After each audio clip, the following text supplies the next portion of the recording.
Assalamualaikum warahmatullahi wabarakatuh. Apa kabar? Saya Hersbun Bunarif dari Forum News Network.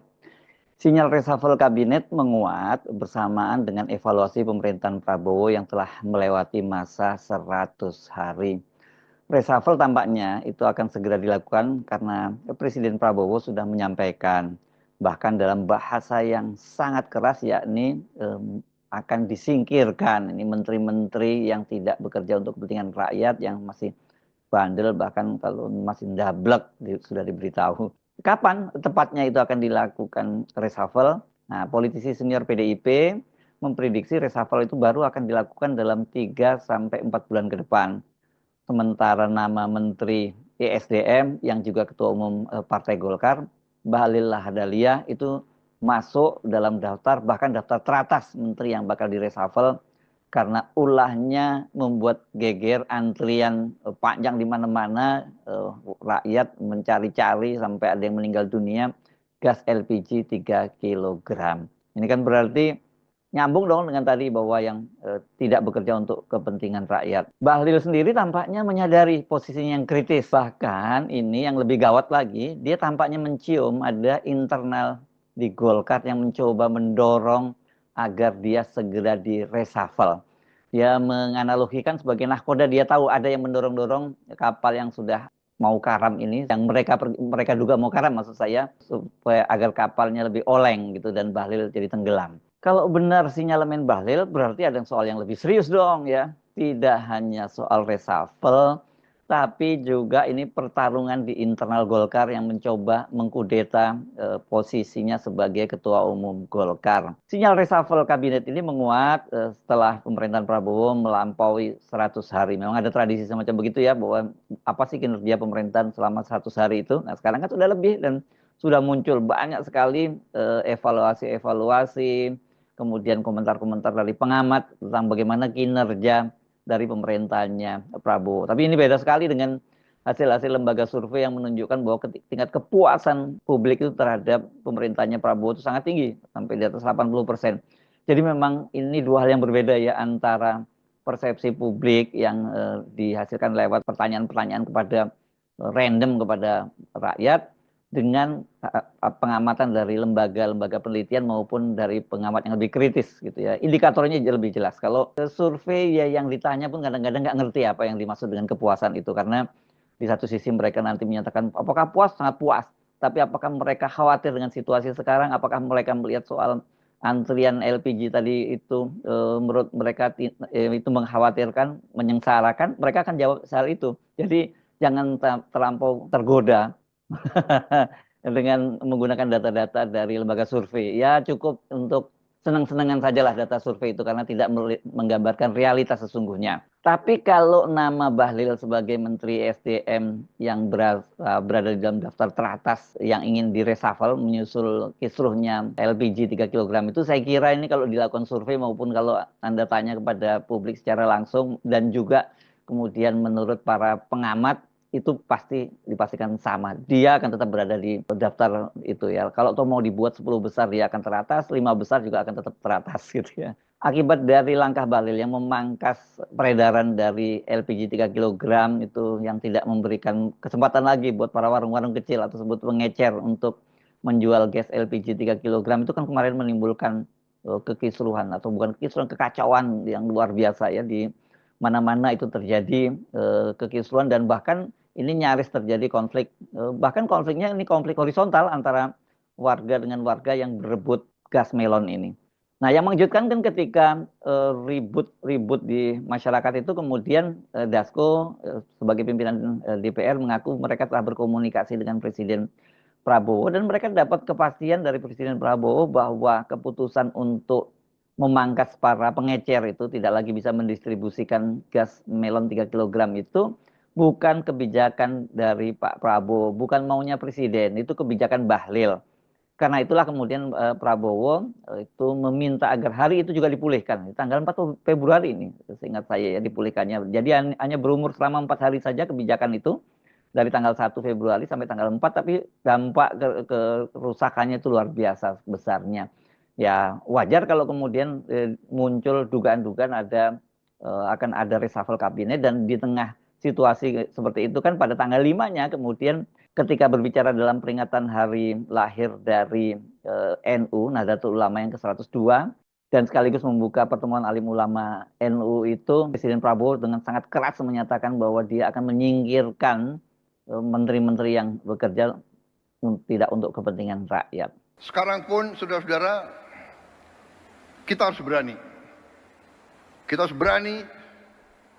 Saya ajak semua rekan-rekan saya dalam pemerintahan, dalam Kabinet Merah Putih, saya mengajak mereka, kita harus berani mengoreksi diri, berani membangun suatu pemerintahan ke depan yang bersih, pemerintah yang bebas dari penyelewengan dan dari korupsi.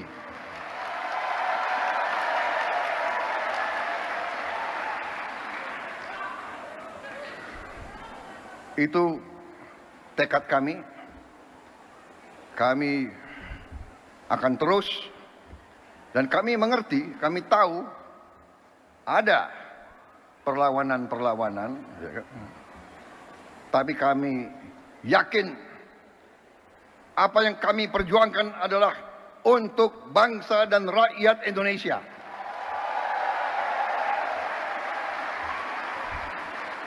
Kami tidak akan ragu-ragu bertindak.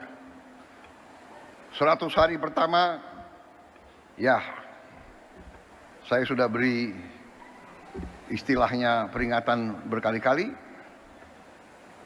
Sekarang, siapa yang bandel,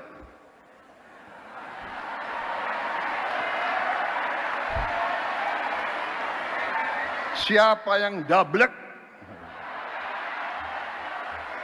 siapa yang tidak mau ikut dengan aliran besar ini, dengan tuntutan rakyat, pemerintah yang bersih, siapa yang tidak patuh, saya akan tidak.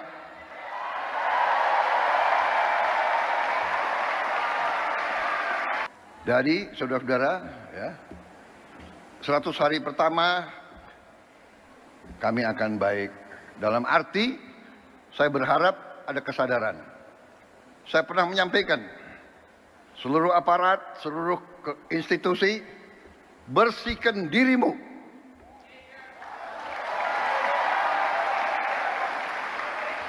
Sebelum kau dibersihkan.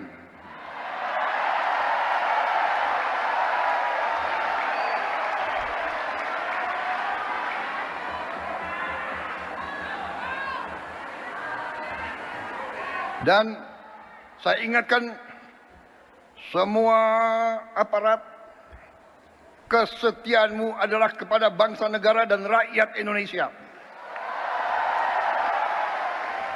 Kalau kau tidak setia kepada rakyat Indonesia, kalau kau menghalangi kebijakan-kebijakan yang untuk membantu rakyat Indonesia, saya akan tindak, saudara-saudara sekalian.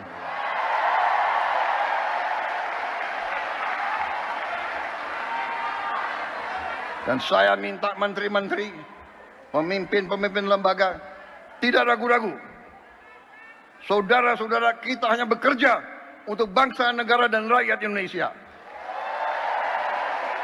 Nah setelah itu, Wakil Ketua DPR yang sekaligus juga Ketua Harian Partai Gerindra itu dia menyatakan memang ada menteri yang tidak seirama dengan Presiden Prabowo Subianto. Dia tidak menyebutkan siapa, tetapi ya orang bisa menduga-duga bahwa yang dimaksud tentu saja adalah Bahlil karena dia membuat kebijakan yang kebijakan sendiri itu dan tanpa koordinasi dengan Presiden, dan dampaknya itu kan sangat merusak. Saya sendiri menyebutnya ini semacam sabotase terhadap program-program populis yang sekarang ini tengah dikerjakan oleh pemerintahan Prabowo, dan yakni makan siang gratis, yang ini membuat pemerintahan Prabowo kemudian jungkir balik, harus melakukan pemangkasan anggaran di mana-mana begitu ya. Tetapi apakah kemudian ini berdampak pada reshuffle atau hanya teguran saja? Ini Dasko belum bisa memastikan. Yang menarik ini ada pernyataan dari politisi PDIP Said Abdullah yang sekarang menjadi Ketua Badan Anggaran. Dia menyatakan, memprediksi itu reshuffle itu baru akan dilakukan 3 sampai 4 bulan ke depan. Saya sih menduga ini bukan prediksi ya, tapi bocoran ya. Karena bagaimanapun juga Said Abdullah ini kendati dia itu adalah politisi PDIP yang secara tidak resmi itu menjadi oposisi di parlemen, tapi kan sebagai ketua Badan Anggaran ini dia ketua atau ketua Banggar gitu disebutnya, dia ini membantu pemerintahan untuk yang sekarang ini sedang melakukan pemangkasan-pemangkasan ya, karena untuk pemangkasan anggaran itu kan harus dapat persetujuan DPR dan kemudian sebagai ketua Banggar dia juga tahu anggaran-anggaran mana yang bisa dipangkas gitu ya. Kenapa sebagai politisi PDIP dia membantu? Ya karena sesungguhnya saya sebut tadi PDIP itu tidak beroposisi terhadap Prabowo Subianto tapi beroposisi pada Gibran. Dan sebagai ketua Badan Anggaran dan juga Dasko sebagai wakil ketua DPR yang sekaligus ketua harian Gerindra ini membantu juga menyisir anggaran-anggaran semacam itu, tentu Dasko dan Said Abdullah ini mereka bekerja sama gitu. Jadi dia pasti Said Abdullah saya menduga dengan keras dia mendapatkan bocoran-bocoran tentang rencana reshuffle kabinet itu. Malah jangan-jangan mungkin PDIP sudah ditawari untuk masuk kabinet.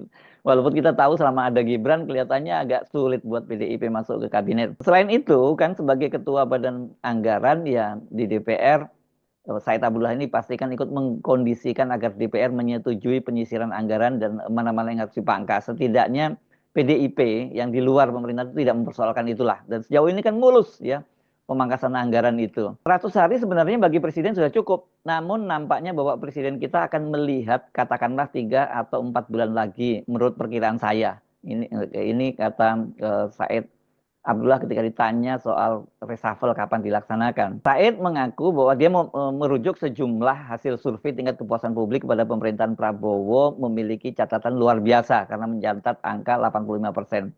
Namun di waktu yang sama dia juga menyoroti kinerja sejumlah menteri yang dianggap belum bisa mengikuti irama dan keinginan Pak Prabowo.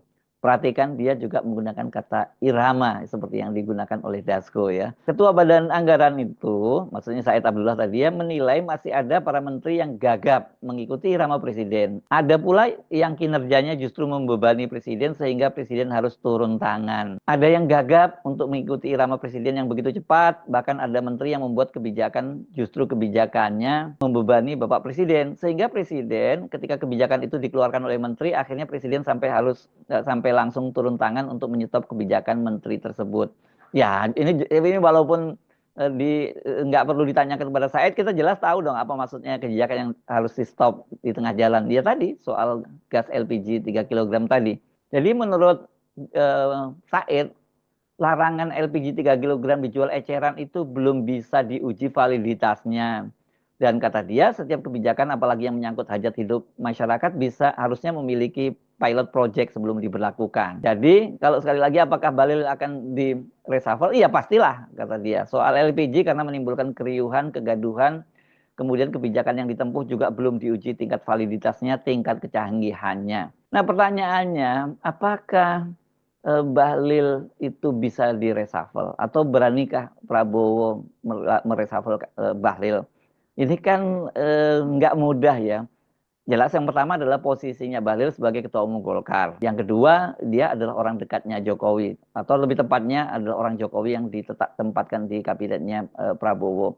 Golkar ini harus dicatat, dia partai yang sekarang ini menjadi pemilik kursi terbesar di koalisinya Pak Prabowo ya, di luar PDIP. Kan urutannya sekarang ini, kalau kursi di parlemen terbanyak tetap PDIP, kedua Golkar, dan baru ketiga Gerindra. Jadi faktor ini pasti juga sangat dihitung oleh Pak Prabowo. Nggak mudah untuk menggeser Bahlil ini tanpa menimbulkan gesekan yang cukup serius dengan Partai Golkar. Kan ketika kemarin Dasko misalnya menandakan bahwa itu bukan kebijakan Pak Prabowo, kan langsung saja Wakil Ketua Umum Partai Golkar, yakni Ahmad Doli Kurnia menyatakan dia meyakini nggak mungkin orang seperti Bahlil sebagai menteri itu berani ngambil kebijakan tanpa ada koordinasi dengan presiden, apalagi itu kebijakan itu yang berdampak sangat luas terhadap publik. Jadi dia meyakini bahwa itu sudah konsultasikan dengan presiden. Apakah dengan begitu dia menganggap bahwa Bahlil dikorbankan? Ini kan pertanyaannya ya. Nah kalau sekarang misalnya di reshuffle, pertama ini apakah itu tidak akan menimbulkan gejolak bagi Golkar dan itu dampaknya juga bisa membuat koalisi menjadi retak gitu dan bahaya kalau Golkar menarik dukungan terhadap pemerintahnya Prabowo. Tetapi kita tahu juga ya perilaku di Golkar itu ya. Di Golkar itu kan mereka selalu mencari posisi yang aman bersama dengan siapapun presiden yang tengah berkuasa. Jadi kalau terjadi misalnya kemudian Bahlil itu dicopot, saya kira ini mungkin akan diikuti gejolak di internal Golkar. Ya Bahlil itu akan juga didorong agar mundur dari partai Golkar. Itu banyak sekali kasus-kasus semacam ini. Jadi posisi Bahlil sendiri di Golkar juga tidak cukup aman karena kita tahu bahwa dia bisa menjadi ketua umum Golkar itu bukan semata-mata karena kemampuan dia sebagai personal, tetapi pada waktu itu dia didukung sepenuhnya oleh Presiden Jokowi pada waktu dia masih menjadi penjabat ya. Jadi harus dilihat bahwa Bahlil ini tidak hanya orangnya Jokowi yang ditempatkan di kabinet, tapi juga orangnya Jokowi yang ditempatkan di Golkar gitu. Dan Bahlil menyadari hal itu, yang dia cukup lama juga ada di Golkar, jadi tahulah ada manuver-manuver semacam itu. Makanya ketika membuka Rakernas Partai Golkar hari Sabtu ya kemarin itu dia menyinggung soal ini dan dia itu menyentil Ketua Komisi 12. Ini Ketua Komisi 12 yang membidangi energi yakni Bambang Patijaya yang itu adalah kader Golkar. Wakil Ketua Komisi 12 ada. Ketua Komisi 12 ada. Bapak sebagai Ketua Komisi 12 yang kemudian Partai Golkar ngomong juga seperti ini. Hati-hati. Ini ibarat sebuah kapal. Jangan teman-teman pikir kapal ini masuk arang. Justru disinilah nakoda kapal melihat APK dan perjuangan siapa ya.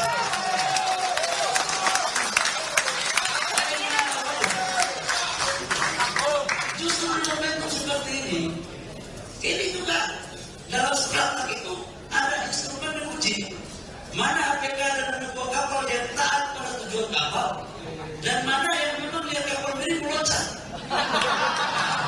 atau mendorong-dorong kapal yang sedang terbalik. Kalau selesai kembali, cuma nakoda satu ini kan sudah sering bermain di ombak-ombak itu. Jadi insya Allah ada problem, nggak ada masalah. Nah tadi kan Bahlil bertanya, Ketua Komisi 12 ada nggak? Nah itu kan maksudnya jelas tuh. Bapak sebagai Ketua Komisi 12 tadi gitu ya, yang utamanya Partai Golkar ngomong juga seperti ini. Hati-hati, ini ibarat sebuah kapal. Jangan teman-teman pikir kapal ini memasuki karam.